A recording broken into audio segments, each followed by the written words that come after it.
starts now. Considered Indiana's most notorious serial killer, Herb Baumeister owned 2 thrift stores here in Indiana. One of his former employees spoke to News 8's Danielle Zolkowski. He says Baumeister was very strange in the store. One of Herb Baumeister's 2 thrift stores was previously located here on the west side of Indianapolis. A former employee of that location tells me the accused serial killer was very odd and acted neurotic about the store. When we saw his face pop up on the screen, that's when my mouth dropped. I was like, oh my gosh. And I started trying to think, okay, when did I work for him? Because that's when I had the years. And I was like, wow, I worked with him while this was happening. Adam Smith was just 15 years old when he worked at one of the Save-A-Lot thrift stores. He said Baumeister micromanaged the employees and his mood could change at any moment. He had a very hands-on role on what he wanted to keep.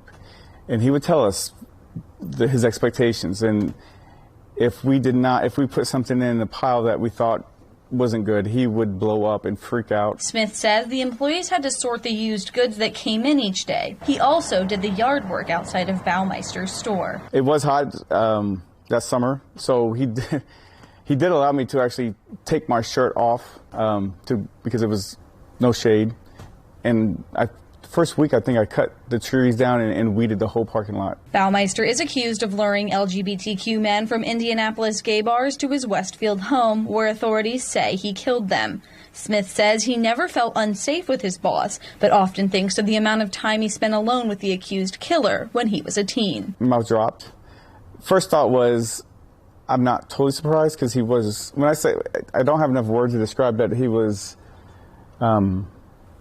short-tempered, eccentric not as in like a rich eccentric, just he was bizarre. His mannerisms, the things he got annoyed at and frustrated at things that his workers did. Smith went through a mix of emotions when he found out Baumeister was an accused serial killer. It's definitely surreal to know that I was in a store, sometimes by myself with him, while maybe he left work and went downtown and, picked out a victim.